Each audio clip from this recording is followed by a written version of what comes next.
Prudence Fenwick did not believe in miracles, but she did believe in nitrogen. She believed in lime and potash, in the careful rotation of clover and winter wheat, and in the precise, documented truth of a well-kept ledger. This was why, on a Tuesday morning, crisp with the promise of autumn, she was kneeling not in a chapel praying for deliverance, but in the damp earth of the kitchen garden, her fingers stained with soil, calculating the exact yield of the late-season beans. The beans, like everything else that grew at Bramblehurst Park, were not hers. They belonged to her aunt, Lady Honora Garrick, just as the worn dress on Prudence's back and the meagre bread she ate for her breakfast belonged to her aunt. Even Prudence, in a way, belonged to her aunt. For 7 years, since the fever that had claimed her parents had left her orphaned and penniless, Prudence had been the invisible engine that ran the Garrick estate. It was her knowledge, gleaned from her botanist father's library of books, that had turned the estate's failing farms profitable. It was her hand that balanced the accounts, her mind that devised the crop schedules, and her quiet negotiation that soothed disgruntled tenants. Yet, in the drawing room, she was merely poor Prudence, a shadow to be pitied and ignored, a useful, silent fixture. Her cousin, Arabella, all shimmering silks and artful sighs, was the family's ornamental flower. Prudence was the root system, buried, unseen, and utterly essential. "Prudence, for heaven's sake, you'll ruin what is left of that frock." Lady Honora's voice, sharp and cutting as broken glass, sliced through the morning air from the terrace. "Get yourself inside and cleaned up. We have callers." Prudence did not look up. She placed the last bean pod in her basket, her movements economical and precise. She had calculated they were 3 pounds over the expected yield. A small victory. A secret one. "Who is calling, Aunt?" "It is not your place to ask. It is your place to make yourself scarce. But first I need the quarterly summaries. And find Arabella's sheet music, the one with the Italian aria. She has misplaced it again." Of course she had. Arabella misplaced everything but her dance cards. Prudence rose, her knees aching from the cold ground. She did not brush the dirt from her hands. Not yet. She liked the feel of it, the gritty reality. It was honest in a way nothing else in this house was. She walked past her aunt without a word, depositing the bean basket by the kitchen door for the cook, Hannah, whose perpetually sour expression was the closest thing Prudence had to an ally in this house. Hannah gave a curt nod, her eyes flicking to the basket and then to Prudence, a silent acknowledgement of work well done. It was more praise than Prudence had received from her aunt in 7 years. Inside, the house smelled of beeswax and her aunt's cloying rosewater perfume. Prudence retrieved the ledgers from the small, airless study that served as her office, bedroom, and sanctuary. The numbers were neat, the columns straight. They told a story of success, of careful management, turning scarcity into sufficiency. A story for which her aunt would take full credit. She found Arabella's music tucked inside a novel, its spine broken. Finally, she went to her small room to wash her hands and change. She owned 2 dresses fit for being seen, if not for being noticed. Both were grey. As she pinned her plain brown hair, she could hear the clatter of a carriage in the drive. A grand one, by the sound of it. The voices that followed were male, one of them deep and resonant, with an undertone of impatience. From her window, which overlooked the side of the house, she saw the grooms leading away a pair of magnificent black horses. The crest on the carriage door was a hawk in flight. Kestrel. The Duke of Kestrel. The entire county had been buzzing for a month. Malcolm Sinclair, the Duke, had returned from the continent, a man forged in war, and tempered by grief, they whispered. His young wife had died years ago, and he had left his ancestral home, Withercombe, to moulder under the care of a distant factor. Now he was back, and the state of his lands was the primary topic of gossip in every drawing room in Marley. They said he was cold as the stone of his neglected house, that he spoke in monosyllables, and that he had no time for social niceties. They said Withercombe was on the verge of ruin. Prudence paused, her hand on the door. Her aunt would want her to remain upstairs, a ghost in her own home. But the ledgers were still in her hand. Lady Honora would need them if she intended to boast of her financial acumen to a duke. With a steadying breath, Prudence left her room and walked not towards the back stairs, but towards the low hum of conversation in the morning room. She would not hide. She would deliver the books and retreat, a model of quiet efficiency. She entered the room so silently that no one noticed her. Her aunt was perched on the edge of her seat, her smile stretched tight. Arabella was blushing and fluttering her eyelashes, a picture of maidenly charm. And the Duke, he was not at all what she expected.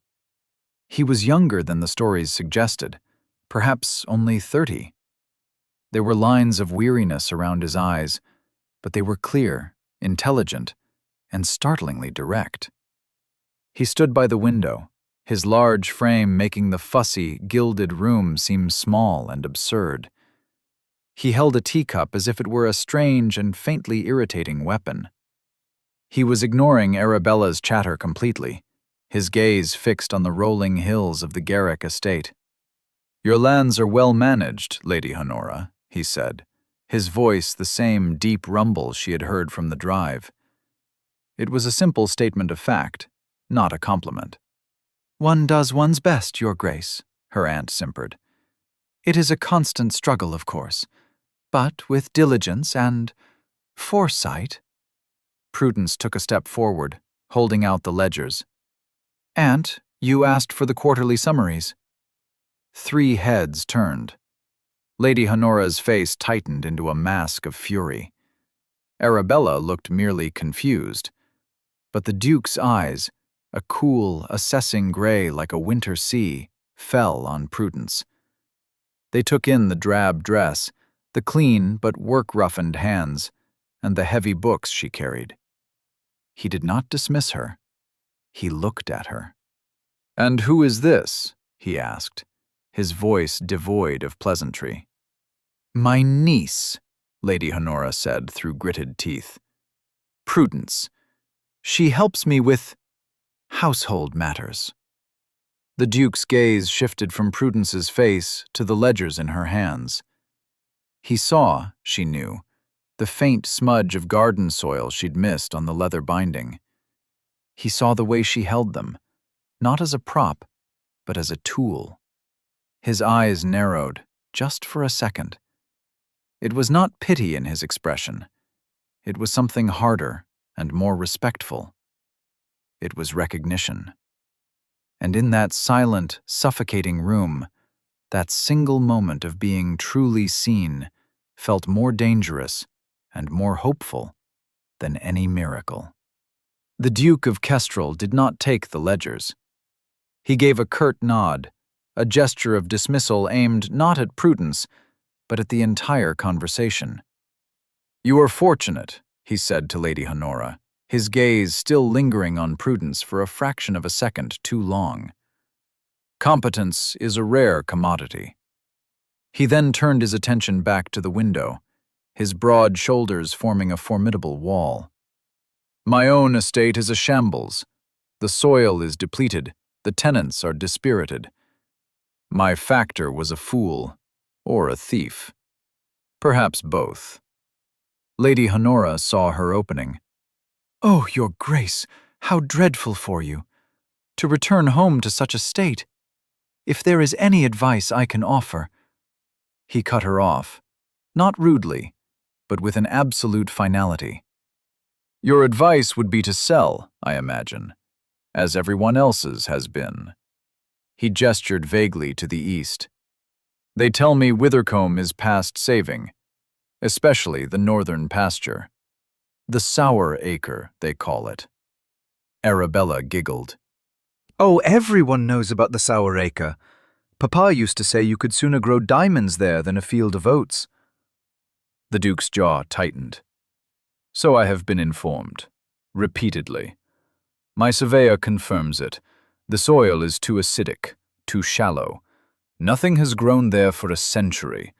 Nothing will ever grow there. He said the words with a grim certainty, a verdict delivered by a hanging judge. No crop will grow there. A profound stillness settled over Prudence. She could feel the weight of the ledgers in her hands, the solid, satisfying heft of proven facts. She thought of her father's books, of the chapter on calcareous marl and its effect on acidic soil.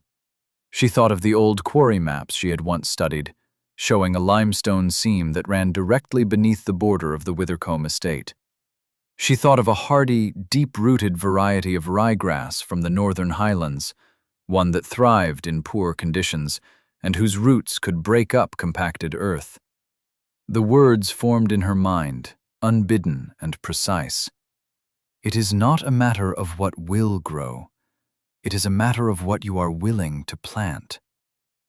She said nothing. To speak would be to invite her aunt's wrath, to make a spectacle of herself, to overstep every boundary that had been drawn around her life. She was poor Prudence, the quiet helper. Her opinions were not solicited. Her knowledge was not wanted. But as she stood there in her plain gray dress, she felt a strange, unfamiliar pulse of rebellion. He was wrong. The Duke, the surveyors, the gossips, 100 years of local wisdom, they were all wrong. And she, Prudence Fenwick, knew exactly why. The Duke, as if sensing some disturbance in the room's perfect tapestry of sycophantic agreement, turned from the window. His eyes found hers again. There was no warmth in them, only that unnerving, analytical intelligence. It felt as though he were not looking at her, but reading her. He saw the rigid set of her shoulders, the way her knuckles were white where she gripped the books. He saw the unspoken argument in her eyes. "You disagree," he said. It was not a question. The air in the room seemed to vanish. Lady Honora gasped, a tiny, strangled sound. Arabella's coquettish smile froze on her face. Prudence's heart hammered against her ribs. This was the precipice. She could retreat, murmur an apology, and shrink back into the shadows where she belonged. Or she could step forward. She took a breath. "Local wisdom is often based on memory, Your Grace," she said, her voice lower than usual, but steady. "Not on chemistry." There was a moment of absolute silence. Prudence had just, in the politest possible terms, called a duke and his entire staff of experts ignorant. Lady Honora finally found her voice. "Prudence, apologize to His Grace at once. She has been unwell. She reads too many strange books, Your Grace. It addles her mind."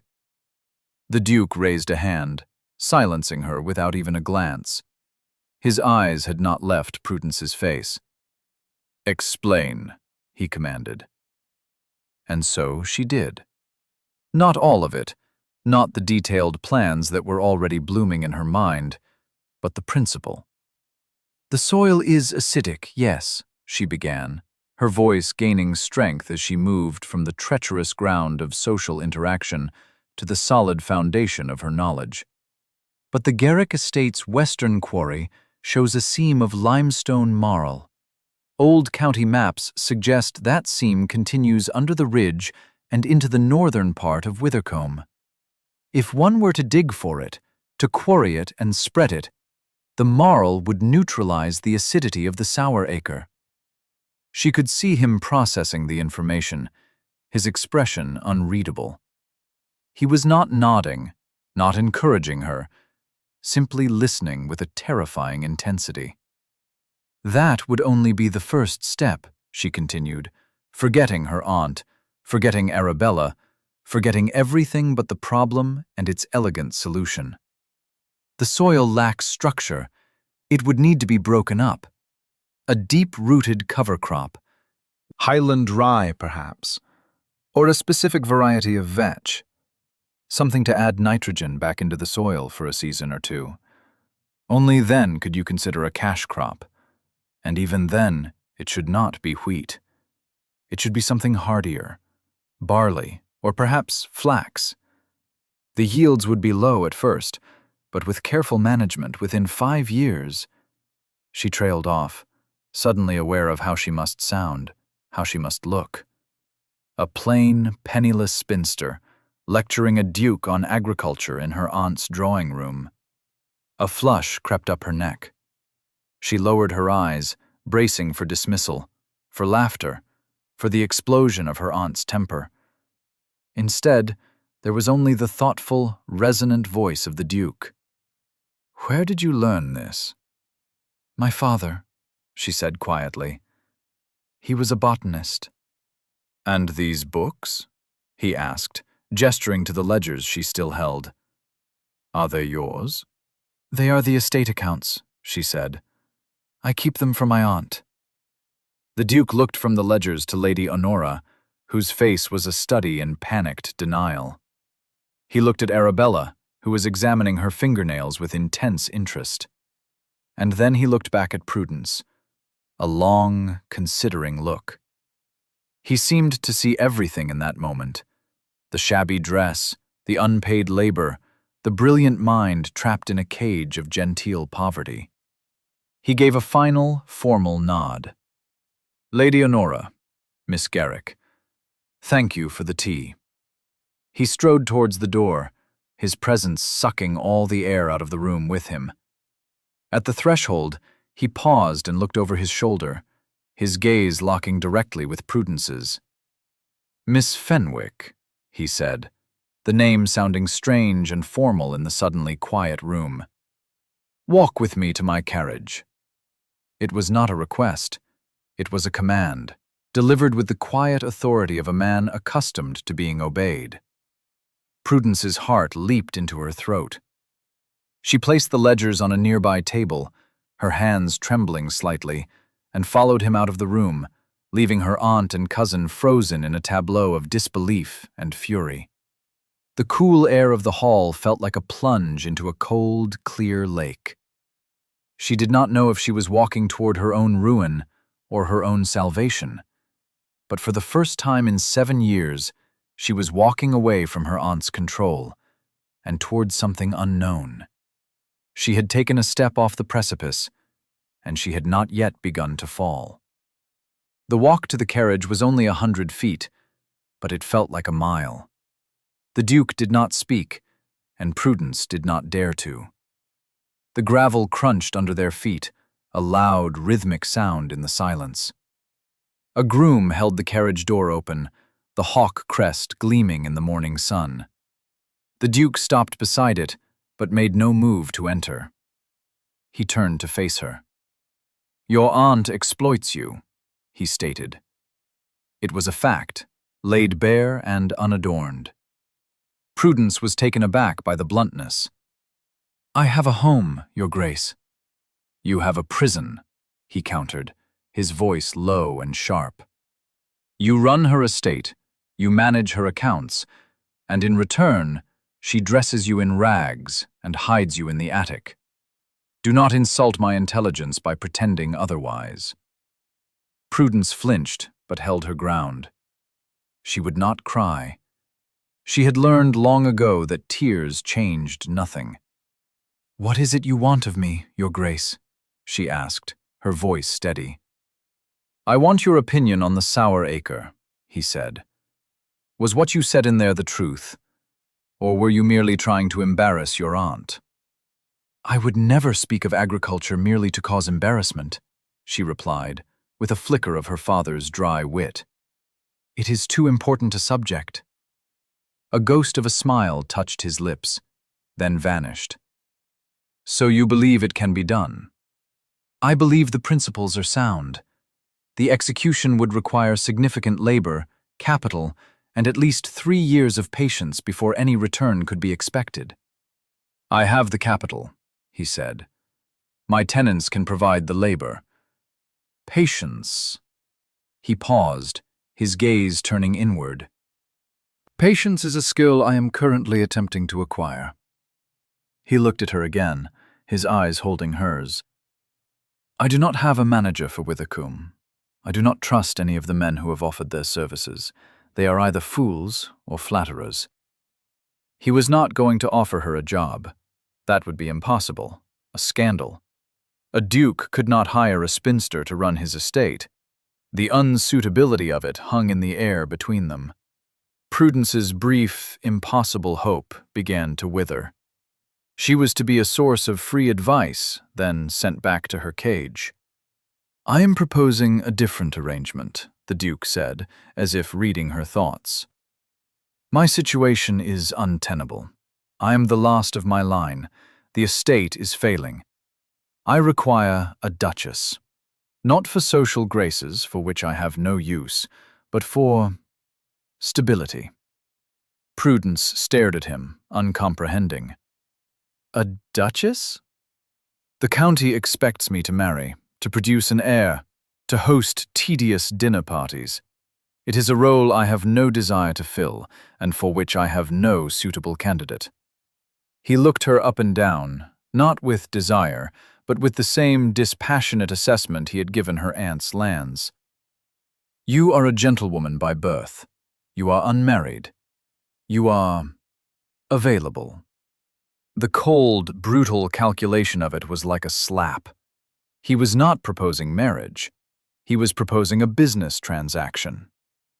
You want to marry me? She whispered, the words tasting like madness on her tongue.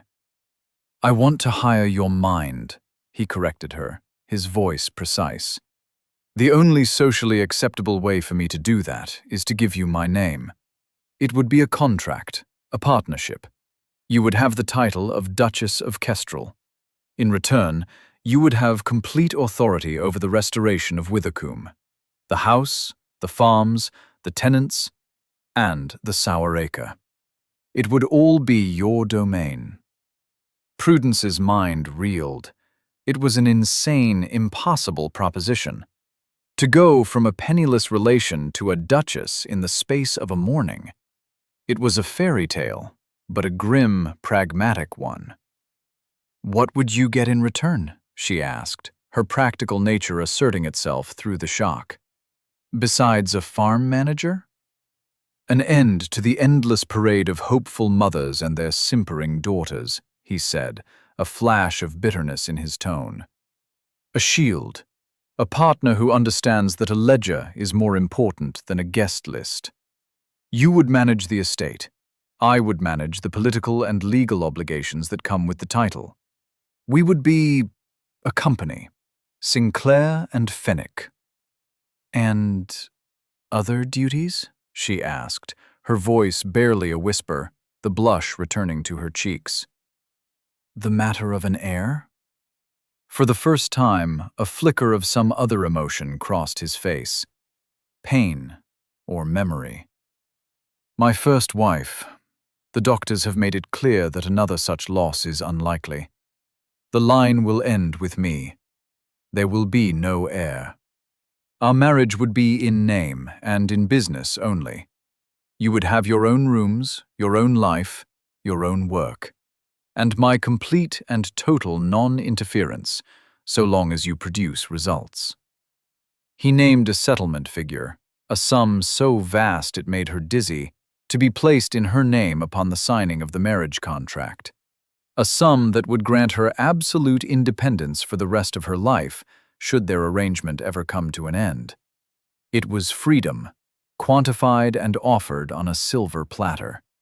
Freedom from her aunt. Freedom from poverty.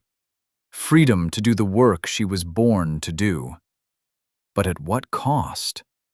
To be shackled to this cold, wounded man, to live a lie in a great empty house.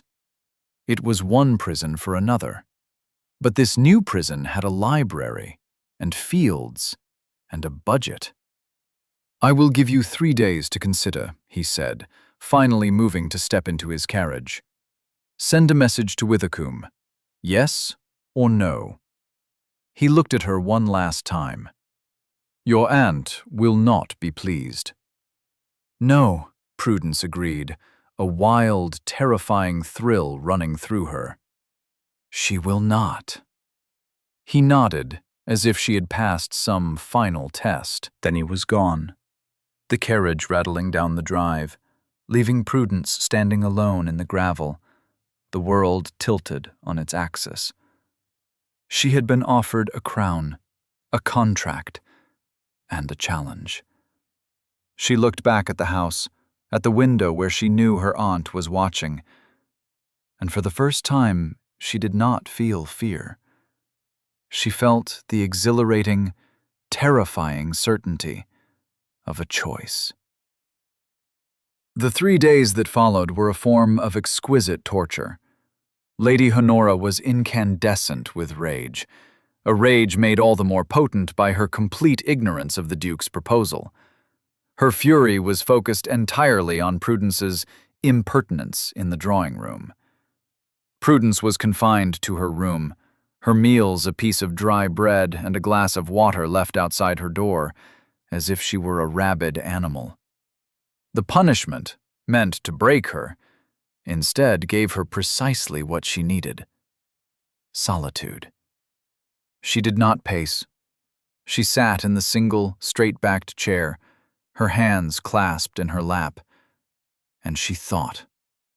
She dismantled the Duke's proposal as she would a complex botanical specimen, examining it from every angle. The man himself was a risk.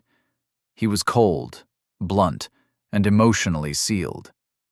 His grief for his first wife was a palpable presence, a ghost that would inhabit the halls of Withercombe alongside them. He offered no pretense of affection, no promise of companionship. It would be a lonely life. But what, she asked herself, was her life now? She was surrounded by people, yet she was utterly alone. She worked from dawn until dusk, yet she owned nothing. She had a family, yet she had no love. The Duke offered a different kind of loneliness, an honest, well-appointed loneliness, a loneliness with a purpose. And the work. Her mind, starved for years, leaped at the prospect. The Sour Acre was not just a field, it was a symbol. It was a problem that everyone had dismissed as impossible, and she knew, with a bone-deep certainty, that she could solve it.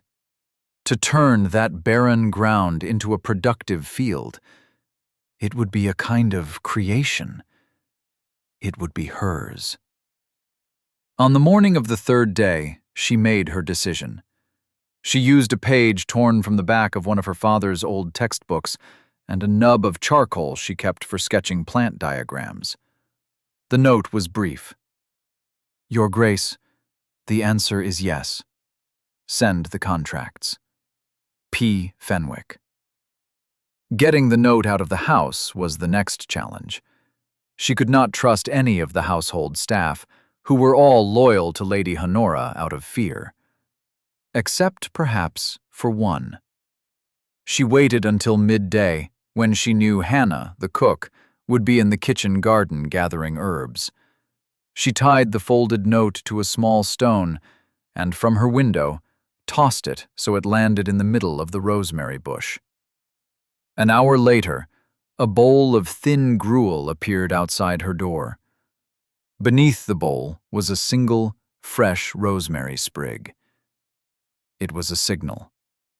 The message had been received and would be sent. Hannah, with her sour face and grudging respect, had chosen a side. The first of the loyalty dominoes had fallen. The Duke's response was swift and decisive. The very next morning, a lawyer from Marley, a grim-faced man named Mr. Jardine arrived at Bramblehurst Park. He did not ask for Lady Honora. He asked for Miss Prudence Fenwick. The resulting scene in the drawing room was worthy of a particularly overwrought stage play. Lady Honora, summoned by a bewildered footman, swept in, demanding to know the meaning of this intrusion. Mr. Jardine, unmoved, simply stated his business. "I am here on behalf of my client, His Grace the Duke of Kestrel, to present a marriage settlement to Miss Fenwick." The silence that followed was so profound, Prudence could hear the ticking of the mantel clock. Lady Honora's face cycled through a remarkable range of expressions: confusion, disbelief, outrage, and finally, a dawning, horrified comprehension. "This is a joke," she finally sputtered. "A cruel, tasteless joke." Prudence, who had been brought down by the lawyer's insistence, stood by the door. She felt strangely calm. "It is not a joke, Aunt. You plotted this. That day, you seduced him." The accusation was so absurd it was almost laughable. Prudence, in her gray dress with her soil-stained fingernails, seducing the most powerful man in the county. "His Grace and I had a conversation about agriculture," Prudence said calmly. "He has offered me a position. The marriage is the administrative vehicle for that position." Mr. Jardine cleared his throat. "The Duke has been most generous, Lady Honora. A significant sum will be settled on Miss Fenwick for her sole and separate use. Furthermore, he has made it clear that any attempt to interfere with this contract, or to malign Miss Fenwick's character, will be met with the most severe legal consequences. The Duke," he added with a hint of grim satisfaction, "is very thorough when it comes to protecting his investments." The word investment hung in the air. It was both an insult and a shield. It defined the marriage for what it was, stripping it of any romantic illusion, but it also placed Prudence firmly under the Duke's formidable protection. Lady Honora looked as if she might faint. All her plans for Arabella, all her social ambitions, had just been vaporized by her poor, plain, invisible niece. Arabella, who had drifted into the room, was the one who broke the tension. "A duchess," she breathed, her eyes wide with wonder, not malice. "Prudence, you are to be a duchess?" There was no jealousy in her voice, only a kind of childlike awe. In her shallow world, this was the ultimate triumph, and she could not conceive of the complicated machinery behind it. Prudence signed the papers. Her hand was perfectly steady. She was now, by the cold letter of the law, the future Duchess of Kestrel. Her life at Bramblehurst Park was over. She had less than a week to prepare for the small, private wedding that the Duke had arranged. She went upstairs to pack. All of her worldly belongings fit into a single, battered valise. As she closed it, she felt a pang of something that was not quite sadness. She was leaving the only home she had known for 7 years. But as she looked around the small, bare room, she realized she was not leaving anything of value behind. The only things that mattered were the knowledge in her head and the courage that was finally, tentatively, beginning to grow in her heart. Her last act at Bramblehurst was to go to the kitchen. Hannah was kneading bread, her movements aggressive and efficient. She did not look up. "He sent a carriage for you," the cook grunted. "It's waiting." "Thank you, Hannah," Prudence said softly. "For everything." Hannah slammed the dough onto the floured board. "Withercombe is a cold house," she said, her back still to Prudence. "The staff are set in their ways. They won't like a new mistress, especially one like you." "One like me?" Hannah finally turned, wiping her hands on her apron. Her expression was as sour as ever, but her eyes were sharp. One who knows the difference between a weed and an herb. They'll test you. Don't let them see you falter. She hesitated, then thrust a lumpy, cloth-wrapped bundle into Prudence's hands. For the journey. Prudence opened it. Inside was a chunk of freshly baked bread and a thick slice of cheese. It was more than a meal. It was a blessing. "Thank you," Prudence said again, her throat tight. "Go on," Hannah grumbled, turning back to her dough. "Don't be keeping a duke waiting." Prudence walked out of Bramblehurst Park without a backward glance. The Duke's carriage was plain but well made, the horses strong. As they pulled away, she did not look back at the house where she had been a servant. She looked forward, towards the misty hills in the distance, towards the cold stone of Withercombe, towards the sour acre, and towards the strange, unknowable man who was now her future. The bread and cheese in her lap were real. The contract in the lawyer's safe was real. The challenge was real. And for the first time, so was she. Withercombe was not a house. It was a monument to grief. It stood on a low rise, a great gray bulk of stone against a perpetually overcast sky. The gardens were overgrown, the windows were dark and blank as dead eyes, and a profound silence clung to the place, broken only by the cawing of rooks in the skeletal branches of the ancient oaks. As the carriage drew up to the main entrance, Prudence felt a chill that had nothing to do with the autumn air. This was Malcolm Sinclair's heart, rendered in stone and neglected ivy. The Duke was not there to greet her. Instead, a severe-looking woman in a black bombazine dress stood at the top of the steps, flanked by a line of equally grim-faced servants. She introduced herself as Mrs. Vickers, the housekeeper. Her eyes, small and hard as pebbles, raked over Prudence's simple traveling dress with unconcealed disdain. "Your Grace," she said, the title a clear mockery. "The Duke is in his study. He is not to be disturbed. I will show you to your rooms." The procession through the house was a tour of magnificent decay. The great hall was cavernous, its tapestries faded and thick with dust. The air smelled of damp stone and something faintly bitter, like old ashes. The portraits of generations of Sinclairs watched her pass, their painted eyes seeming to judge and dismiss her. Prudence kept her head high, her expression neutral. She was cataloging, observing. Low light levels, inadequate ventilation, signs of mildew in the cornices. The problems were immense, but they were physical, solvable. Her rooms, when they reached them, were a surprise. They were in a wing of the house she hadn't realized existed, facing east to catch the morning sun. While the rest of the house was shrouded in dust sheets and gloom, this suite of 3 rooms, a sitting room, a bedroom, and a small study, was clean. The furniture was simple but solid, and a fire was laid, though not lit, in the grate.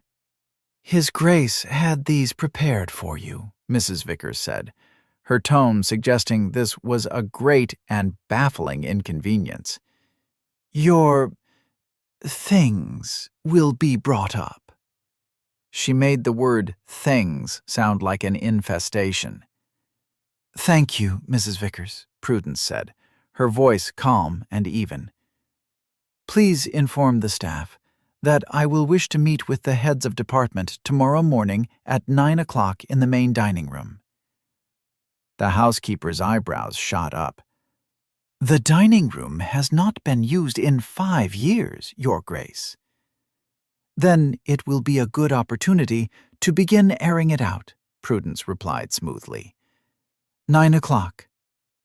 Mrs. Vickers stared at her for a long moment, a battle of wills taking place in the silence. Then, with a curt, resentful nod, she turned and left. Prudence was alone. She did not inspect her new domain. She did not luxuriate in the space or marvel at her change in fortune. Instead, she walked to the window of her new study. From here, she had a clear view, not of the sad, overgrown gardens, but of the rolling, unkempt parkland beyond. And there, in the distance, a bleak, brownish-purple smear on the landscape, a patch of earth that seemed to repel the very light of the sky. The Sour Acre. She looked at it for a long time, the architect of her strange new life. It looked as barren and hopeless as its reputation suggested. But Prudence did not see a wasteland. She saw a challenge. She saw potential, buried deep beneath a century of neglect and bad reputation. She saw her work. The wedding, 2 days later, was as devoid of emotion as the signing of a deed. It took place in the dusty chapel at Withercombe, witnessed only by Mr. Jardine and a grudging Mrs. Vickers. Prudence wore one of the simple, elegant dresses the Duke's solicitor had arranged for her, a practical gray wool. The Duke wore a dark coat and his usual impassive expression. He met her at the altar, his gaze as cool and assessing as it had been in her aunt's drawing room. He took her hand. His was large, warm, and surprisingly steady. The clergyman, a nervous man from Marley, stammered his way through the service. When the Duke spoke his vows, his voice was clear and strong, a simple statement of legal fact. Prudence, in turn, made her promises with the same quiet resolve. When he placed the plain gold band on her finger, it felt less like a symbol of union and more like the sealing of their contract. He did not kiss her. They simply stood for a moment, partners in a transaction, before turning to face their witnesses. She was now Prudence Sinclair, Duchess of Kestrel. The name felt like a costume she had not yet learned how to wear. That afternoon he found her not in her new sitting room, but in the estate office. It was a small, neglected room near the kitchens, its shelves thick with a decade of dust, the desk littered with the last incompetent scribbles of the departed factor. She had her sleeves rolled up and was carefully sorting through a stack of moldering ledgers. He stood in the doorway, watching her. She had not heard him approach. She was utterly absorbed, a frown of concentration on her face as she deciphered a faded entry. "The housekeeper is scandalized," he said, his voice making her jump. Prudence turned, a faint smudge of dust on her cheek. "She will have to grow accustomed to it. These books are a disaster. There are no proper records for the last 5 years. No crop rotation schedules, no yield tallies, no tenant rent rolls. It's chaos." He walked into the room, his presence making it feel even smaller. He picked up one of the ledgers, his expression grim. "I told you he was a fool." "He was a thief," Prudence corrected him quietly, pointing to a column of figures. "These numbers for seed purchases are inflated by at least 20%. He was billing you for seed he never bought and pocketing the difference." The Duke's jaw tightened. He looked from the ledger to her, and for a moment the mask slipped. She saw a flash of the weary soldier, the trade one more time by the people he had trusted to guard his home. Then it was gone, replaced by the familiar cool neutrality. "Fix it," he said. "I will," she replied. "But I need information. I need maps. The older the better. And I need to speak to the tenants. Not just the farmers, the old ones. The ones whose grandparents worked this land. He nodded. There is a map room off the main library. It has not been opened in years. The key is in my study. I will have it sent to you. As for the tenants, they will not trust you. They don't have to trust me, Prudence said. They have to trust what I can do for them. Trust is earned, Your Grace. It is not given with a title. He considered her words. A lesson I have learned too well, he said, his voice flat. He turned to leave, then paused at the door. My name is Malcolm. It was, she realized, an offering. A small but significant crack in the fortress wall. Prudence, she replied. He gave a single, sharp nod. And then he was gone, leaving her alone with the dust and the numbers, and the immense, daunting, exhilarating task ahead. She looked down at the gold band on her finger. A contract. A partnership. The work had begun. The transformation of Withercombe did not happen overnight. It began with small, quiet revolutions. Prudence's first act as Duchess was not to redecorate the drawing rooms, but to order 3 tons of lime from the Garrick quarry, paying for it from her own settlement funds, and having the receipt sent to her aunt. A small, cold piece of revenge she allowed herself to savor. Her second was to hire a dozen local men, tenants' sons with no work, to begin the arduous task of clearing the overgrown paths and gardens. The meeting with the department heads was a tense affair. Mrs. Vickers, the housekeeper, Mr. Hobbs, the butler, and Hannah's Withercombe counterpart, a stout, wary cook named Mrs. Gable, assembled in the cold dining room like prisoners awaiting sentencing. They expected, Prudence knew, a flurry of orders about silverware and menus. Instead, she unrolled a large map of the estate on the table. Mrs. Vickers, she began, I need a full inventory of all linens, blankets, and curtains in the house. I need to know what can be mended and what must be replaced. We are losing too much heat through drafty windows and bare floors. Mr. Hobbs, I want every fireplace and chimney inspected and cleaned. I also want a tally of the remaining firewood and coal. We will need to be strategic with our heating this winter. Mrs. Gable, I want to see your pantry and your accounts. I want to know what we are buying versus what we could be growing ourselves. The kitchen garden is a disgrace. By next spring, I expect it to provide for 90% of this household's needs. She spoke to them not as a fine lady, but as a fellow manager. She spoke their language, the language of inventory, of efficiency, of making do. They were skeptical, but they were also professionals who recognized competence when they saw it. Mrs. Vickers' expression was still pinched, but a flicker of something, perhaps respect, had entered her pebble-hard eyes. Prudence spent her days in motion. In the mornings, she was in the estate office, wrestling the chaotic accounts into submission. She created a new system of bookkeeping, one so clear and logical that even a thief would find it difficult to manipulate. In the afternoons, she was out on the land. Dressed in a sturdy pair of borrowed boots and a plain woolen cloak, she walked every field, every pasture, every tenant farm. She did not give orders. She asked questions. She spoke to farmers who had not seen the lord of the manor in a decade. She listened to their complaints about sour soil, failing wells, and leaky roofs. She took soil samples, her hands in the very earth they worked.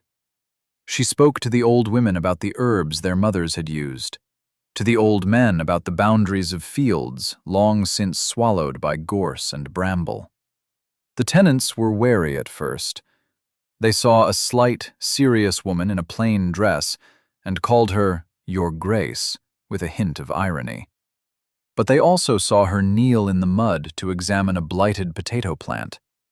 They heard her discuss the merits of marl versus chalk with an authority that had nothing to do with her title. Slowly, quietly, the tide of their opinion began to turn. The sour acre became her personal project. While the tenants were busy with their own harvests, Prudence, with her small team of hired men, began the assault. They found the limestone seam exactly where she had predicted it would be, a discovery that caused a small stir in the village of Marley. They quarried it, crushed it, and began the back-breaking work of spreading it over the barren soil. Malcolm watched it all from a distance. He kept to his side of their bargain, remaining in his study, dealing with the endless correspondence and legal tangles of his dukedom. But he was aware of her every move. He saw the lights burning late in the estate office. He heard the reports from Mr. Jardine about the contracts she was negotiating for timber and wool. He saw the slow, almost imperceptible change in the atmosphere of the house. The air was clearer. The scent of beeswax and lemon oil began to vanquish the smell of dust and decay. One day, he came downstairs to find a single vase of late-blooming asters on the hall table. The small splash of color in the overwhelming gray was a shock. He found himself seeking her out, under the guise of business. He would appear in the estate office with a legal document, only to find himself lingering, listening as she explained her plans for a new drainage system in the water meadows. He began to join her for dinner. Their first meals together were silent, awkward affairs in the vast, empty dining room. But Prudence, ever practical, soon moved them to a small, cozy breakfast room with a fireplace. They did not speak of their pasts or their feelings. They spoke of crop yields and tenant leases. They spoke of the price of wool and the cost of repairing a roof. But for Malcolm, who had spent years in a self-imposed exile of silence, these conversations were a lifeline. He found himself looking forward to them, to the quiet competence of her presence, to the way her face would light up when she spoke of a particularly resilient strain of wheat. One evening, he came into the breakfast room to find her poring over a large, ancient-looking map spread across the table. "This is the original charter map of Withercombe," she said without looking up, "from 1650. Look." She pointed to a section of the map, to the place that would become the Sour Acre. It was not marked as barren land. It was marked with a name, written in a faded, archaic script. Heron's Meadow. "It wasn't always barren," she said, her voice filled with a quiet excitement. "It was a water meadow. See, here's the original course of the river. It was diverted 300 years ago to power a mill that no longer exists. They drained the meadow, and in doing so, they exposed the acidic subsoil. They killed it." Malcolm looked from the map to her face, illuminated by the candlelight. He saw not a duchess, not a business partner, but a scholar, a detective, a woman in love with the solving of a puzzle. "You will bring it back to life," he said. It was not a question. "Yes," she said, her eyes shining. "I will." In that moment, looking at her fierce, determined face, Malcolm felt something shift within him, a feeling he had thought long dead and buried. It was not pity. It was not even respect. It was a kind of awe. He had married her for her mind, for her utility. He was beginning to realize, with a sense of profound and unsettling shock, that he was in danger of losing his heart. He had built a fortress around himself for 5 long years, and this quiet, serious woman with her maps and her soil samples, was dismantling it, stone by silent stone. He had thought to hire a manager. He had not expected a resurrection. Malcolm. The first time Malcolm Sinclair had seen Prudence Fenwick, he had seen a reflection. Not of himself, but of his own land. He saw a resource of immense potential, left to lie fallow, exploited by others, its true worth completely unrecognized. The thought had been cold, analytical. It was the same way he assessed a stand of timber or a vein of coal, a thing to be acquired and put to proper use. The proposal had been a calculated risk, a piece of battlefield strategy applied to his domestic life. He needed to secure his flank, the estate, and the only way to hire the commander he wanted was to make her his general-in-chief, to give her a title that would grant her the authority she needed. It was logical. It was efficient. It had nothing to do with emotion. He had expected her to be grateful. He had expected her to be overwhelmed. He had not expected her to be magnificent. He watched her from the window of his study, a remote, silent observer. He saw her in the mornings, striding out towards the fields, her cloak billowing behind her, a small, determined figure against the vast, bleak landscape. She did not walk like a lady of leisure. She walked with purpose, as if she were personally measuring the land with every step. He saw her talking to the tenants.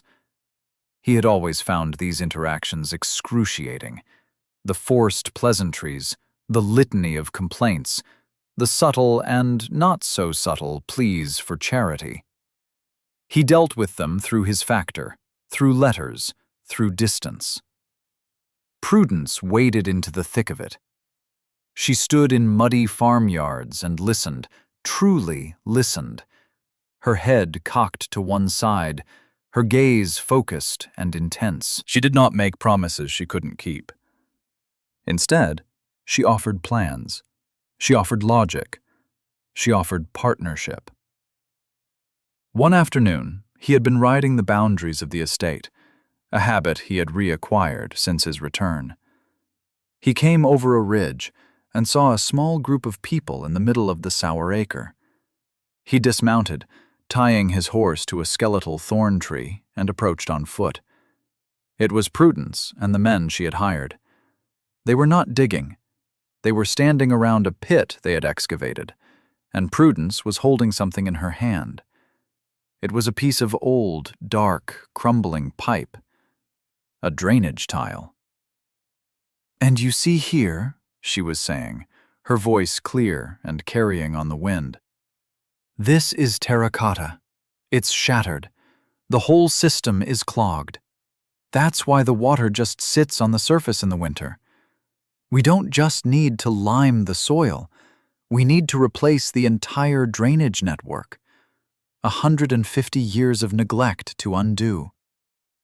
One of the men, a burly farmer's son named Jem, shook his head. "It's too much, Your Grace. This land is cursed." Prudence did not scold him. She looked at the broken tile in her hand. "It is not cursed, Jem. It is broken. Curses are for storybooks. Broken things can be mended." She looked up, her eyes sweeping over the faces of the men.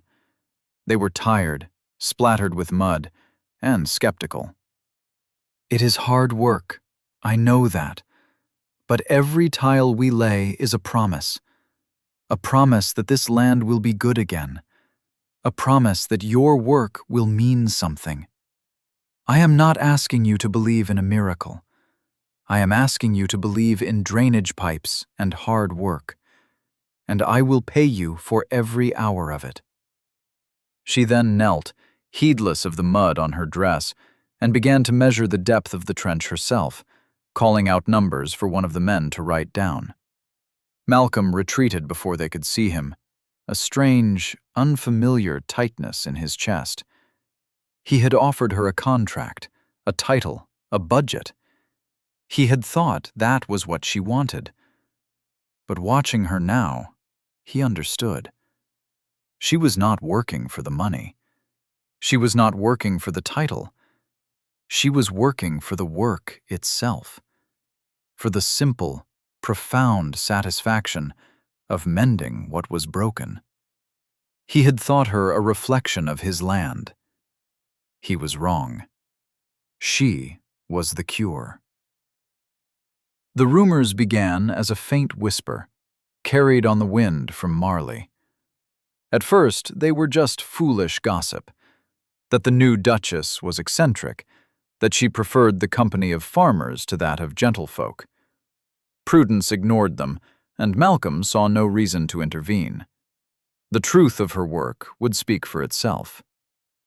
But the whispers began to curdle, to turn venomous. The source, he knew, was twofold. Lady Honora Garrick, stewing in a broth of public humiliation and thwarted greed, and a local landowner named Leopold Devereux. Devereux was a man of polished manners and rotten ethics. He had been circling Withercombe for years, waiting for Malcolm's financial situation to become so dire he would be forced to sell. He had made several low, insulting offers for the estate, which Malcolm had rebuffed. Prudence's arrival and the sudden, shocking injection of competence into Withercombe's management had ruined his plans.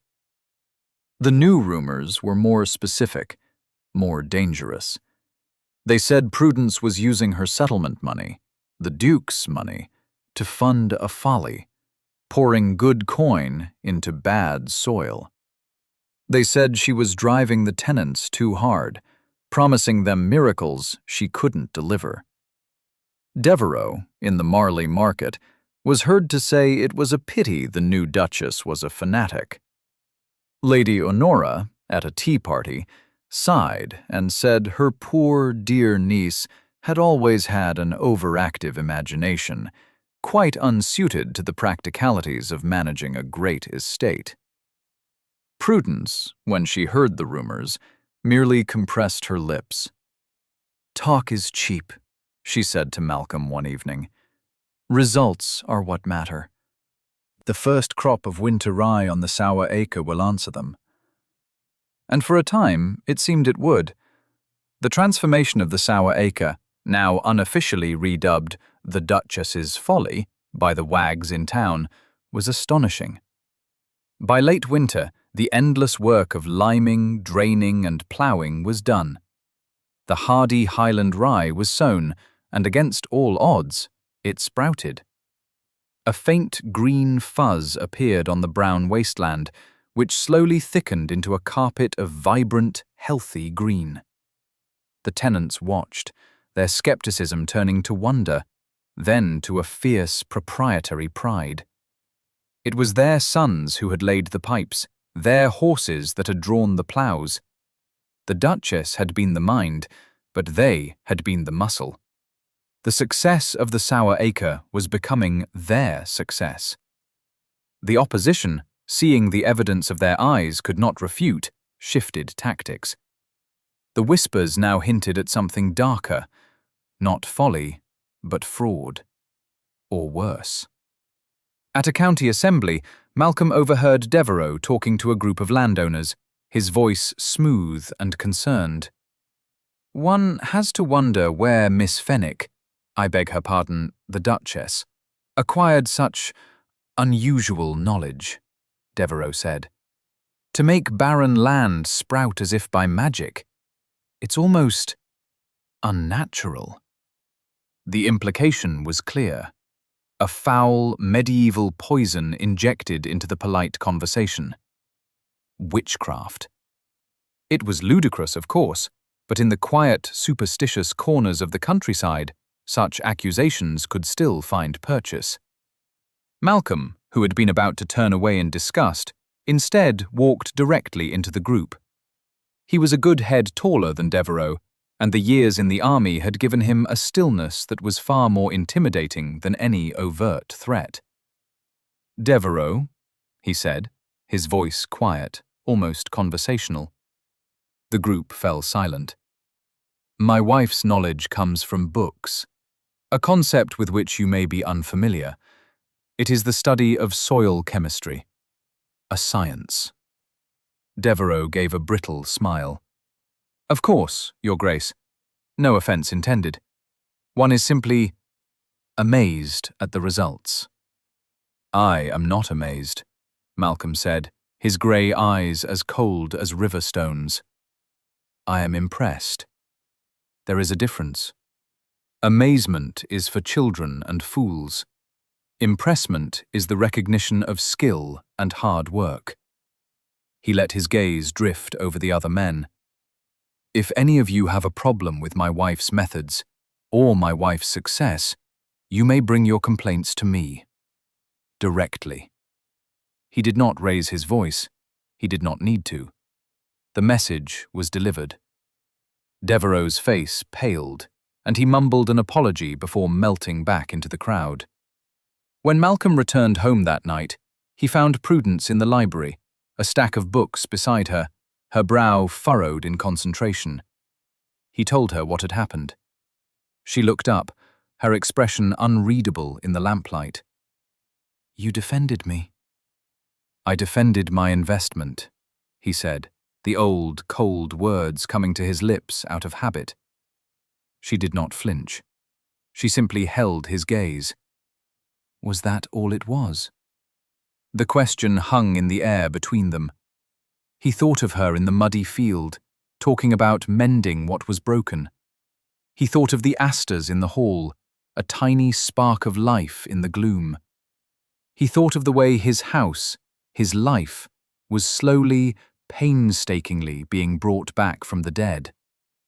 "No," he said, the word costing him more than he could have imagined.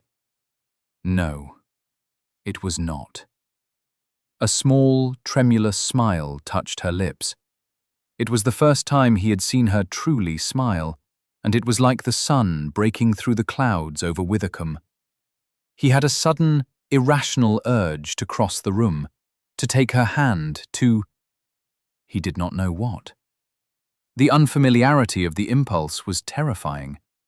He gave a curt nod and retreated to his study, his heart hammering in his chest. The fortress was not just being dismantled, it was being breached. And the man who had survived cannon fire and cavalry charges was, for the first time in his life, utterly terrified of surrender. The spring that followed was a season of quiet hope. The winter rye on the Souracre grew thick and strong, its roots burrowing deep, breaking up the compacted soil and infusing it with life. In the kitchen gardens, now meticulously planned and tended under Prudence's direction, rows of vegetables and herbs sprouted in neat, orderly lines. The house itself seemed to breathe more easily. Mrs. Vickers had unbent enough to offer a grudging compliment on the new laundry system, and Mrs. Gable had begun leaving small plates of biscuits and cheese in the estate office for the Duchess's late-night work sessions. Prudence and Malcolm had settled into a rhythm, a partnership that was as functional and well-ordered as one of Prudence's crop rotation schedules. They were rarely in the same room for more than an hour a day, but their work was intertwined. Her requests for funds to repair a tenant's cottage would appear on his desk with a detailed breakdown of costs. His signature would appear on the approval without question. His queries about a legal boundary dispute would be answered by a note from her, citing a map from 1720 and a precedent from a similar case a century ago. They were a company, as he had proposed, Sinclair and Fenwick, turning a profit. But beneath the surface of their efficient partnership, something else was growing, as quiet and persistent as the rye on the Souracre. It was in the way he started seeking her out for conversations that had nothing to do with the estate, asking her opinion on a political matter or a book he was reading. It was in the way she began to save anecdotes from her day, a funny comment from one of the tenants, the sighting of a rare bird in the newly cleared woods, to share with him over their simple dinner. One evening, he found her not in the office or the library, but in the long disused ballroom. She was standing in the center of the vast, empty space, a single candle in her hand, looking up at the high, vaulted ceiling where cobwebs hung like ghostly chandeliers. "My mother loved to dance," he said, his voice startling her. He had not spoken of his mother, or of any part of his past, before. She turned, the candlelight flickering across her face. "It's a beautiful room." "It was," he said, his gaze distant. "It was filled with light and music. Before—" He did not finish the sentence. He did not need to. "Before my wife died, before I left, before the silence took over." "It could be again," she said softly.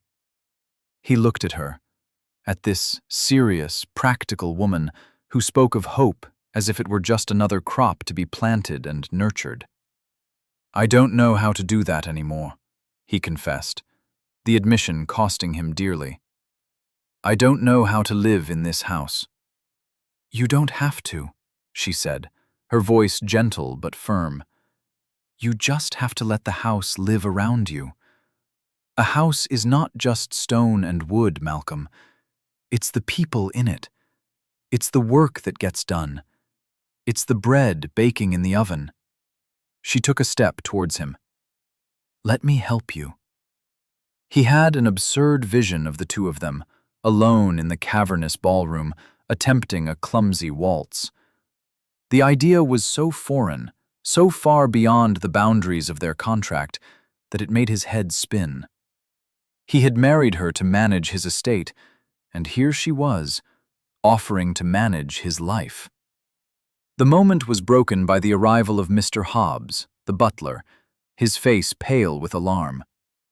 "Your Grace," he said, his voice trembling slightly. "You had best come. It's the sour acre." The first sign that something was wrong was the smell. A sickly, sweetish odor of decay that hung in the cool night air. The second was the silence. The tenants, who had gathered at the edge of the field with lanterns and torches, were standing in a stunned, silent mass. Prudence ran the last few yards, Malcolm close behind her. She pushed through the crowd and stopped dead, a small gasp escaping her lips. The field of rye, which only that afternoon had been a uniform sea of vibrant green, was now a ruin.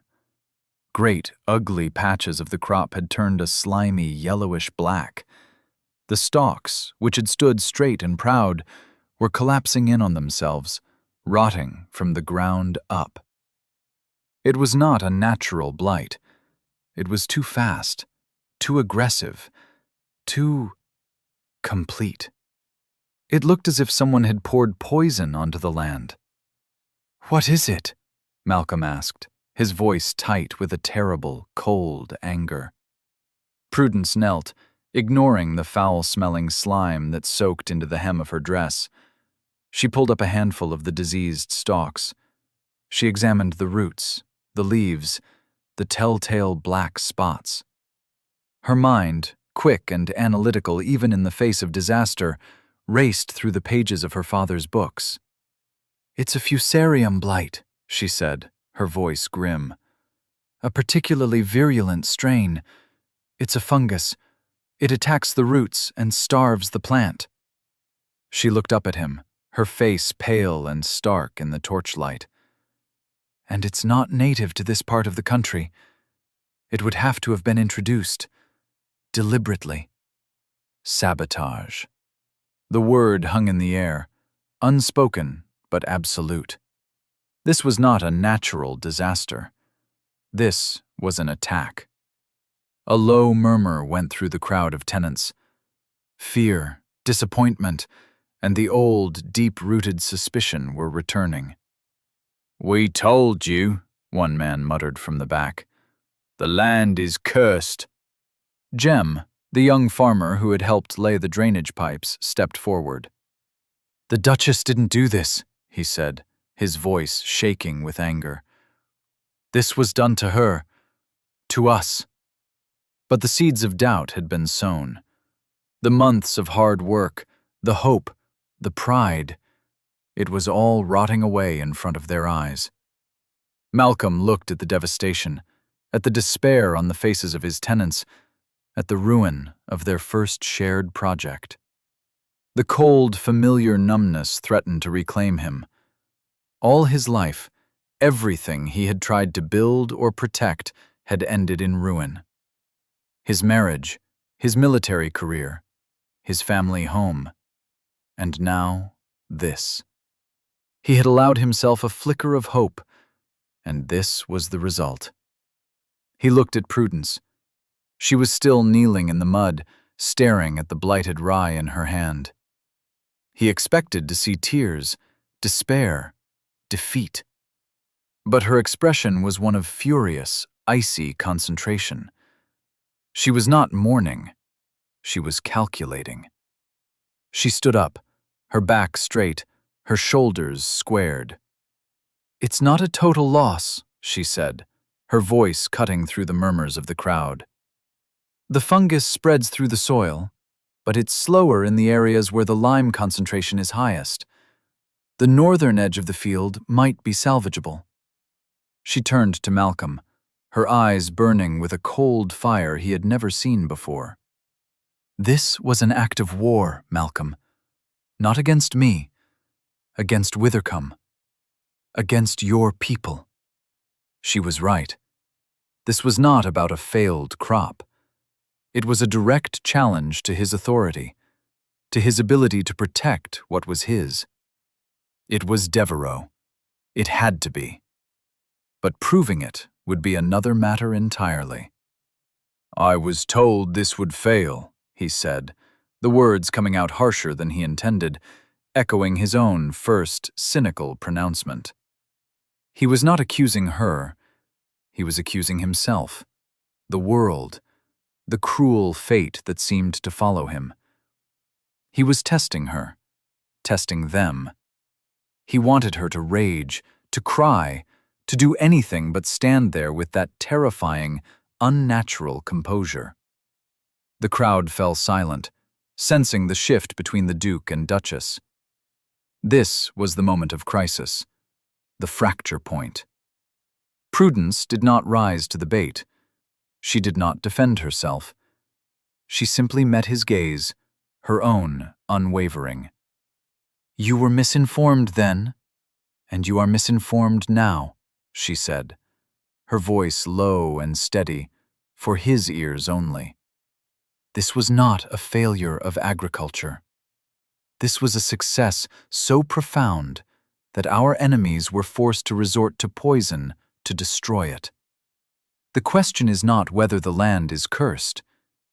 The question is, what are we going to do about the man who holds the vial of poison? She held out her hand, which was still covered in the black, slimy residue of the blight. She was not asking for comfort. She was not asking for help. She was showing him the evidence. She was asking him to choose a side. Not between her and the tenants, but between despair and action. Between the past and the future. He looked at her steady hand, then at her steady eyes. In them, he saw not a victim, but a general. His general. And he knew, with a certainty that banished the cold numbness forever, what he had to do. He reached out and took her hand in his. He did not flinch from the filth. He simply held it, a silent, public declaration. "We will find him," he said. And it was a vow. The days that followed the discovery of the blight were a strange mixture of grim determination and quiet intimacy. The partnership of Sinclair and Fenwick was no longer just about ledgers and land management. It had become a council of war. They spent their evenings in the library, not at opposite ends of a table, but side by side, poring over maps and books. Prudence, armed with her father's botany texts, researched the specific strain of Fusarium blight, learning its properties, its weaknesses, how it was cultivated and transported. Malcolm, using his own unique set of skills, began a different kind of investigation. He sent a quiet, discreet message to a man he had known in the army, a former sergeant major named Fletcher, who now ran a private inquiry agency in London. The instructions were simple. Find out everything there is to know about Leopold Devereux, his finances, his associates, his recent purchases, and find any connection, no matter how tenuous, to agricultural suppliers specializing in fungal cultures. It was a long shot, but it was a start. At Withercombe, Prudence refused to concede defeat. She marshaled her small workforce, directing them to the northern edge of the Sour Acre, the area least affected by the blight. She instructed them to dig a deep trench, a firebreak to stop the spread of the fungus through the soil. Then, with painstaking care, they began to harvest what little of the rye was salvageable. It was back-breaking, heart-breaking work. Each stalk had to be inspected, the healthy separated from the diseased. The yield was pitiful, less than a tenth of what she had hoped for. The tenants watched, their mood a mixture of pity and resentment. Their promised bonus from the harvest was gone. The winter would be hard. Prudence knew this. She met with them in the courtyard of the great house, not as a duchess, but as their manager, their partner who had failed. She did not make excuses. She stood on the steps, her face pale but her voice strong, and she laid out the facts. "The harvest has failed," she said. "Not through our fault, but it has failed nonetheless. The bonus I promised you cannot be paid from the profits of the Sour Acre, because there are no profits." A low murmur of discontent rippled through the crowd. "However," she continued, her voice rising to cut through the noise, "the work you did was real. The pipes you laid are still in the ground. The lime you spread is still in the soil. The foundation has been laid, and your labor will not go unrewarded." She held up a ledger. "I have kept a record of every man, every hour of work contributed to the project. The Duke has authorized me to pay each of you for your time, in full, from his personal funds." There was a stunned silence. This was unheard of. A landlord paying for failed work. "This is not charity," she said firmly. "This is an investment in our partnership. We will let the field lie fallow over the winter. In the spring, we will plant flax, which has a natural resistance to this blight. We lost a battle, but we have not lost the war." Malcolm, standing in the shadow of the doorway, watched as the mood of the crowd shifted from sullen resentment to a grudging, astonished respect. She had taken his money, his authority, and used it not to save herself, but to save them. She had bound them to her, not with promises of success, but with the honest sharing of a failure. Later that night, he found her in the estate office, asleep at her desk, her head pillowed on her arms, a single candle guttering nearby. The ledger lay open beside her, the neat columns of names and figures a testament to her exhaustion. He stood watching her for a long moment. The fierce, protective instinct that washed over him was so powerful, it almost brought him to his knees. He gently touched her shoulder. "Prudence." She started awake, her eyes wide and confused for a moment. "I'm sorry, I must have—" "You have done enough," he said, his voice softer than he had intended. "Go to bed." "The accounts." "The accounts can wait until morning." He took the ledger from her, closed it, and placed it on the shelf. Then he did something he had never done before. He reached out, took her hand, and helped her to her feet. Her hand was small in his, her fingers calloused from work. "You were good with them," he said, as they walked in silence through the quiet house. The tenants. "I told them the truth," she said, her voice weary. "It's the only coin that holds its value." They stopped outside the door to her rooms. The air between them was thick with unspoken things. The disaster of the blight had stripped away the last of their formal pretenses. They were no longer just Duke and Duchess, employer and employee. They were two people in a trench together, fighting a common enemy. "Thank you," she said softly, "for backing me, for trusting me." "I am the one who should be thanking you," he said. "You are rebuilding my home, Prudence, and not just the house." Before he could lose his nerve, he lifted the hand he was still holding and brushed his lips against her knuckles. It was a gesture straight out of a courtly romance, so at odds with their practical, businesslike arrangement that it felt both shocking and perfectly right. Her eyes widened, and a faint blush colored her cheeks. He released her hand, gave a curt, formal nod that was completely undone by the turmoil in his eyes, and turned and walked away, his long strides eating up the length of the corridor. He did not look back. He did not trust himself to. A week later, a message arrived from Fletcher, the inquiry agent. It was short and to the point. Devereux's finances were in a precarious state. He had recently lost a great deal of money on a bad investment in the London markets. He was desperate. More damningly, Fletcher had traced a large cash payment made by Devereux's valet to a disreputable nurseryman in Southwark, a man known for his willingness to supply exotic agricultural materials with no questions asked. The nurseryman specialized in rare fungal cultures for experimental gardeners. It was not a confession, but it was a powerful thread. That same afternoon, another, more public piece of the puzzle fell into place. An announcement was posted in Marley for the annual county agricultural fair. A new prize was being offered this year, sponsored by Mr. Leopold Devereux himself. A handsome silver cup and a purse of 50 guineas for best new crop variety. The unspoken challenge was clear. Devereux intended to display his own, presumably healthy crops and publicly triumph where the Duchess of Kestrel had so spectacularly failed. He was not just content with sabotaging them, he wanted to humiliate them. Prudence read the announcement, a slow, cold smile spreading across her face. "He's overplayed his hand," she said to Malcolm. "He's arrogant. He believes he's destroyed all the evidence." "We only have circumstantial evidence," Malcolm cautioned. "Fletcher's report is not proof." "Then we shall have to get him to provide the proof himself," Prudence said. She tapped the announcement. "He has given us a stage, a judge, and an audience.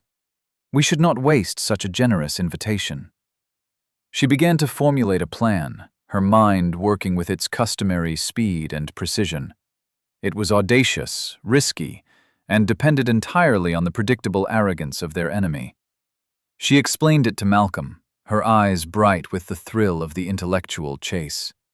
He listened, his own strategic mind assessing the risks, the potential points of failure. It was a gamble, but he looked at Prudence, at her fierce intelligence and unshakable resolve, and he knew it was a gamble he was willing to take. "Very well," he said, "but you will need an ally, someone of unimpeachable reputation, to act as an impartial observer." Prudence frowned. "Who?" Malcolm allowed himself a rare, grim smile. "There is a reason our ancestors built moats and fortresses, Prudence, to protect themselves from their neighbors." He walked to his desk and began to write a letter. "I believe it is time we paid a call on Lady Theodosia Crane." Lady Theodosia Crane was the dowager countess of the neighboring estate, a woman whose tongue was as sharp as her mind and whose reputation was forged from iron. She was ancient, terrifying, and held sway over county society with a despotism that Napoleon would have envied. She had watched the saga of Withercombe and its new duchess with a hawk-like, skeptical interest, but had so far offered no public opinion. When Malcolm and Prudence were shown into her drawing room, she was sitting bolt upright in a wing-back chair, a formidable figure in black lace. "So," she said, peering at them over her spectacles, her voice like gravel being stirred. "The mad Duke and his blue-stocking Duchess. You finally come to beg for my help. Took you long enough.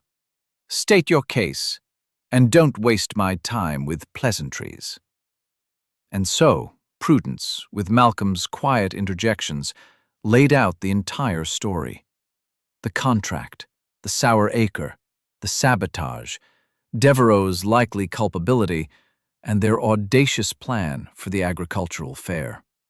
They omitted nothing, glossed over nothing.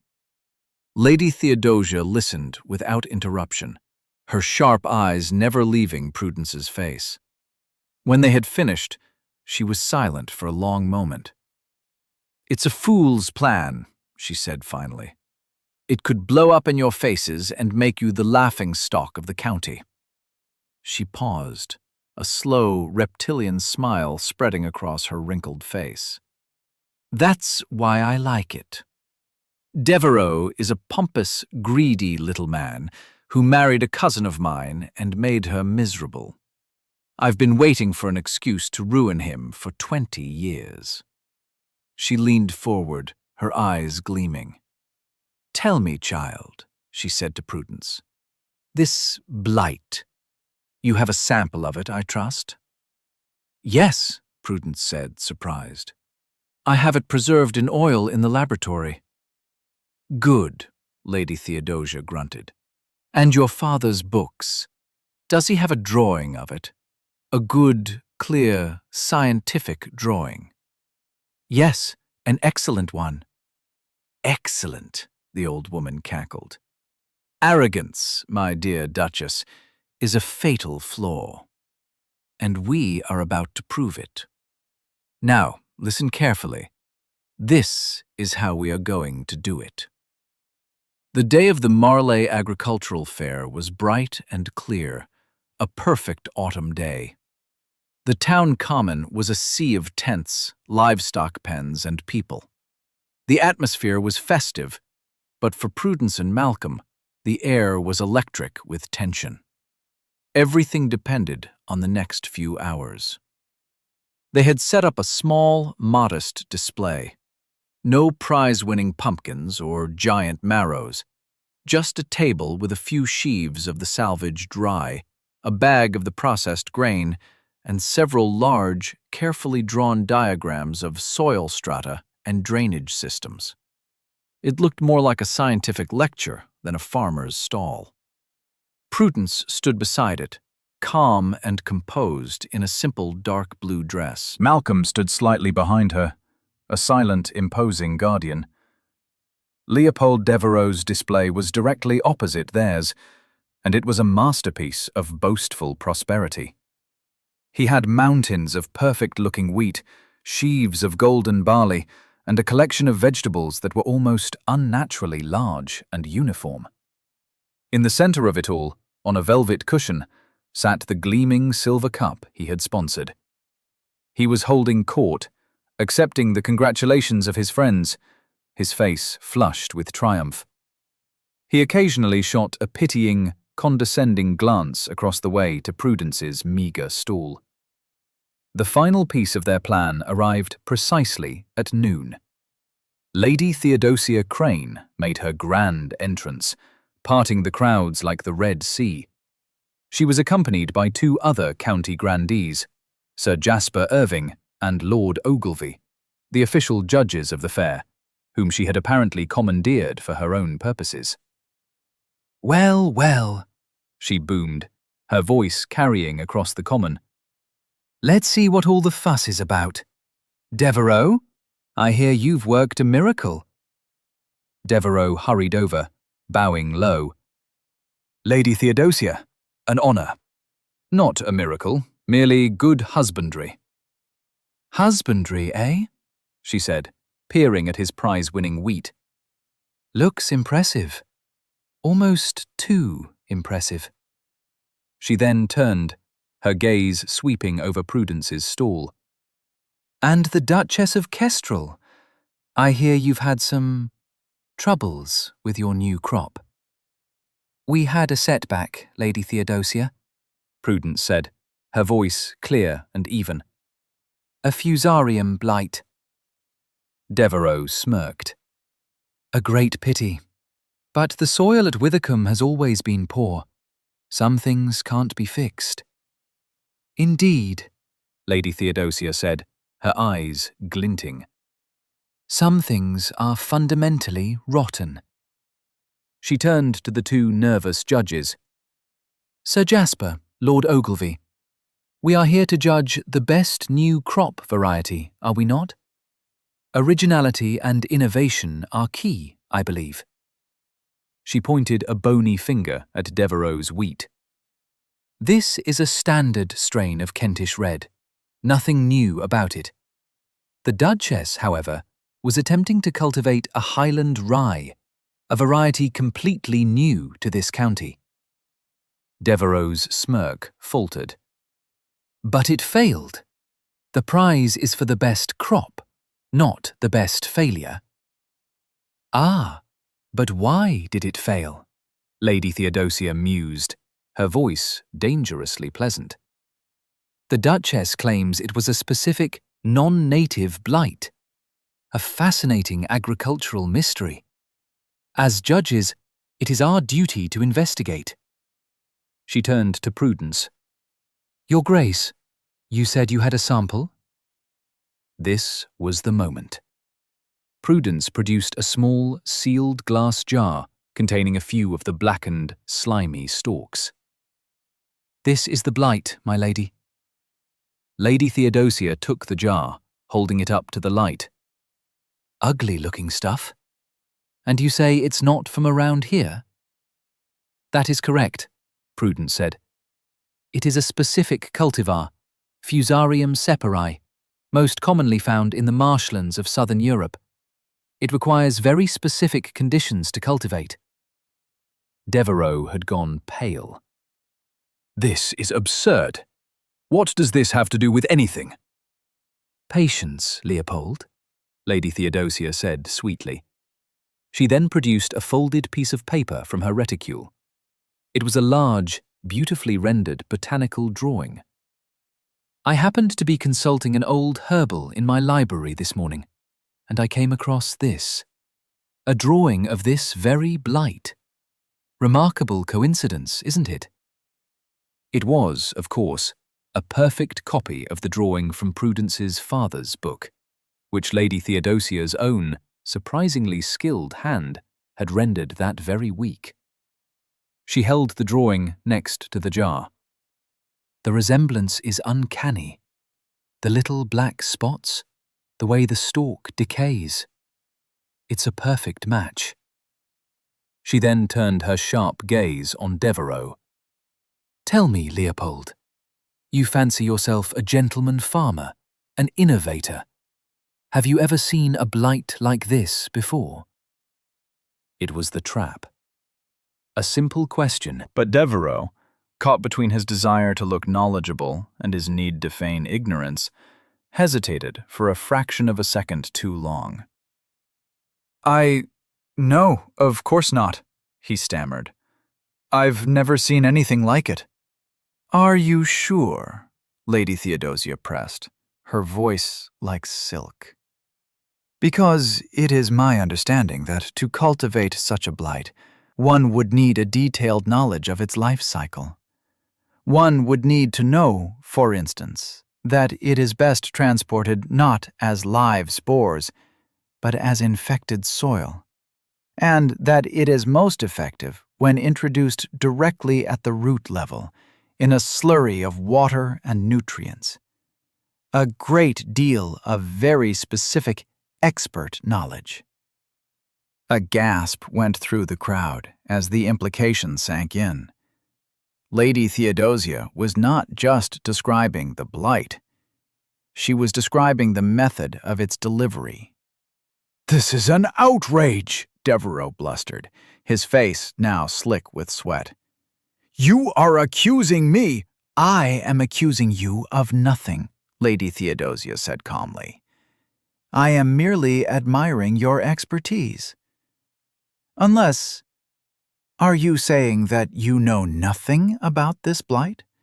That you are, in fact, completely ignorant of this particular field of husbandry?"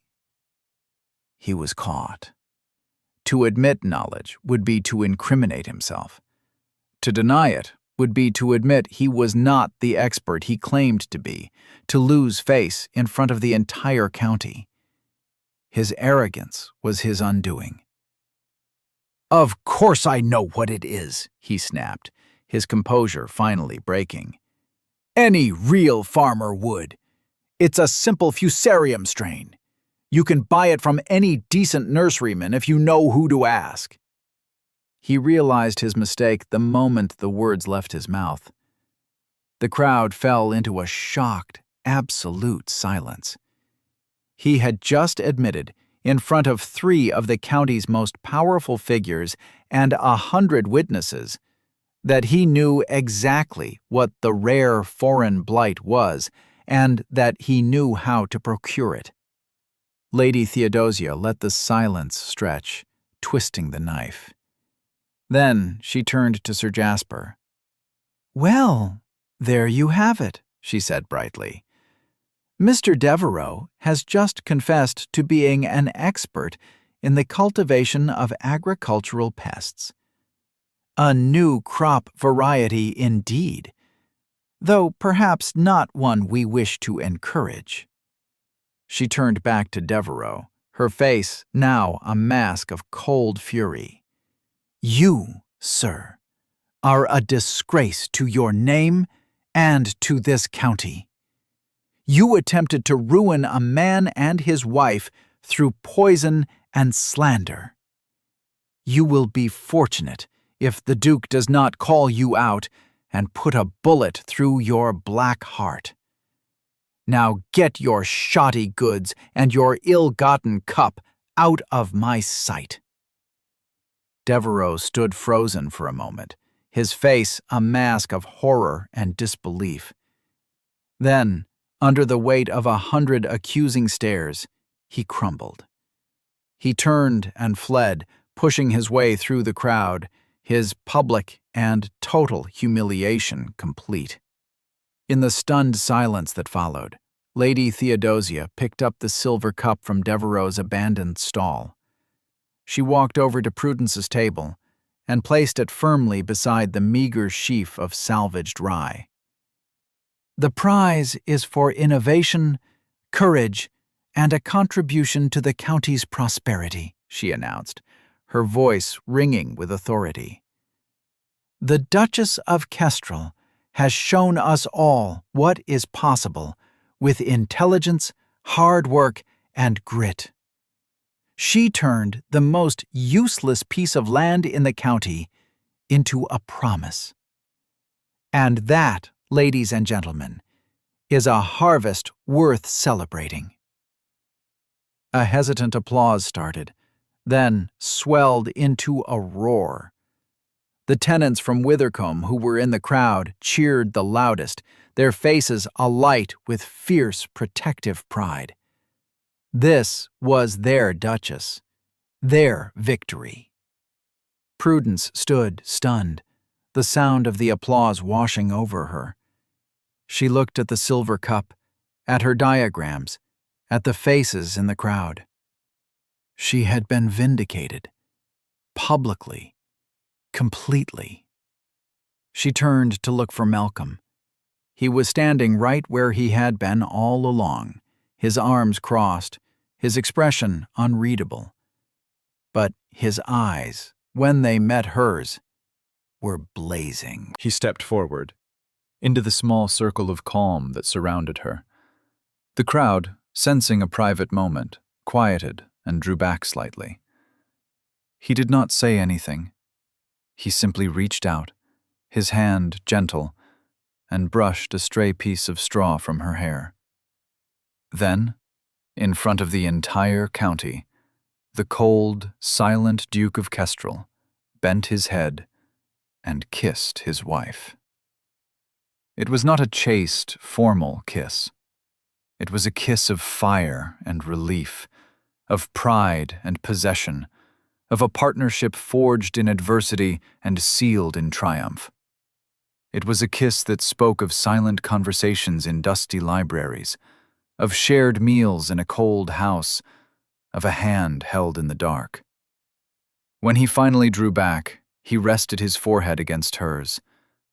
"My Duchess," he whispered, his voice rough with an emotion she had never heard from him before.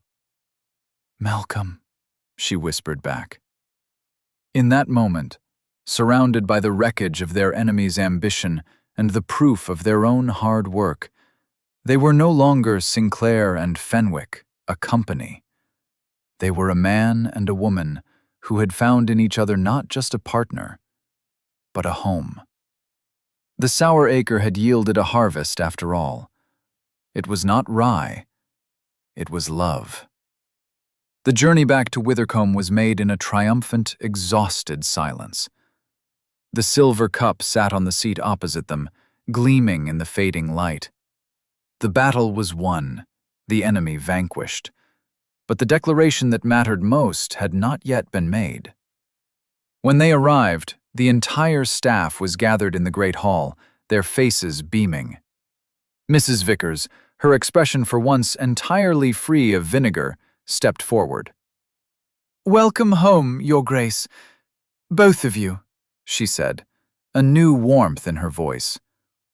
News of the public vindication had traveled fast. The loyalty dominoes had all fallen. Withercombe was united behind its Duchess. Malcolm thanked them, his voice steady, but his eyes only for Prudence. He led her not to their separate wings, but to the library, the heart of their partnership. The fire was lit, and a tray with a decanter of wine and 2 glasses had been set out. He poured them each a glass, his hands, for the first time since she had known him, not entirely steady. He handed one to her, and their fingers brushed. The small contact was like a bolt of lightning. He walked to the fireplace, his back to her. "When I proposed this arrangement, I offered you a contract," he said, his voice low. "A business proposition. I believed that was all I had left to offer anyone." He turned to face her. "I was wrong. A contract can be broken. A business can fail. What I feel for you, what you have made me feel, is not so fragile." He crossed the room in 2 strides and knelt before her. It was the proud, cold Duke of Kestrel, on his knees in front of the fireplace, his face illuminated by the flickering flames. "The contract is void," he said, his voice thick with emotion. "I am not your employer. I am your husband. And I am asking, not demanding, for you to be my wife. In truth, in all things. Not because of a piece of paper, but because I have come to realize that my life before you was as barren and useless as the sour acre." He looked up at her, his gray eyes stripped of all their defenses, filled with a raw, terrifying vulnerability. "I love you, Prudence. I love your mind, your courage, your quiet strength. I love the way you see the world, not as it is, but as it could be. Will you choose me? Will you choose this life with me?" Prudence felt tears welling in her eyes. The tears she had never shed for her poverty, for her loneliness, for her aunt's cruelty. They were tears of a joy so profound it was painful. She set her glass down and knelt before him so they were at eye level. She reached out and cupped his face in her hands. Malcolm, she said, her voice trembling slightly. there is no choice to be made. My life began the day I met you. She leaned in and kissed him, a kiss of acceptance, of promise, of a future just beginning to sprout. Yes, She whispered against his lips. Plainly. Together. Epilogue, 3 years later. The late afternoon sun cast a golden glow over the fields of Withercombe. The land, once a patchwork of neglect, was now a tapestry of greens and golds. The estate was thriving, the tenants were prosperous, and the great house was filled with warmth and life. Prudence stood on a low hill, a gentle breeze stirring her hair. Beside her, Malcolm slipped his arm around her waist, pulling her close. His son, a sturdy 2-year-old with his father's gray eyes and his mother's determined chin, gurgled happily in the sling she wore. They were looking out over a field of flax, its delicate blue flowers nodding in the breeze. It was a field that the entire county now knew by a different name. No one called it the Sour Acre anymore. They called it the Fenwick Fields. "The yield looks to be even better than last year," Prudence said, her voice filled with a quiet, contented satisfaction. "Everything is better than last year," Malcolm replied, pressing a kiss to her temple. Their life together was not one of grand romantic gestures. It was built of smaller, sturdier things. Shared breakfasts in the sunny morning room, long walks through the fields, quiet evenings in the library, their chairs now drawn close together. It was a love that had been cultivated, like the land, with patience, hard work, and a deep, abiding respect. Down in the valley, the kitchens of Withercombe were preparing for the annual harvest festival. Lady Theodosia Crane, now a permanent and welcome fixture at the ducal court, had already arrived, bringing with her a contrite and much subdued Arabella, who had, against all odds, become a dear friend to Prudence. After Devereux's ruin, Lady Honora had retired to Bath in a huff, and Arabella, freed from her mother's influence, had begun to bloom into a kind and thoughtful young woman. Hannah, the cook from Bramblehurst, had been lured to Withercombe a year ago, and now ruled the kitchens alongside a smiling Mrs. Gable, their rivalry sublimated into a competition to produce the best pies in the county. Malcolm handed Prudence a small, dented tin cup, a relic from his campaign days that he now used when inspecting the fields. It was filled with cool water from a spring. She drank from it, then passed it back to him. It was a simple, shared gesture, one of 1,000 that made up the fabric of their life. "Do you remember the day you told me no crop would grow here?" she teased him gently. He smiled, a slow, genuine smile that still made her heart ache. "It was the cleverest thing I ever said. It made you speak to me." He looked out over the land, his land, their land. "You brought it all back to life, Prudence." "We did," she corrected him, leaning her head against his shoulder. "Together." He looked down at his wife, at the brilliant, courageous woman who had seen the potential in his broken land and his broken heart. He looked at his son, the heir he never thought he would have, a symbol of a future he never thought he would see. He was home, and his harvest was more bountiful than he could ever have imagined. We'll take a very short break. If you don't want to miss new stories, please subscribe to the channel. Thank you for listening to the story all the way to the end. Please tell us which city you're watching from and what the story made you feel. Don't forget to subscribe so you won't miss new stories.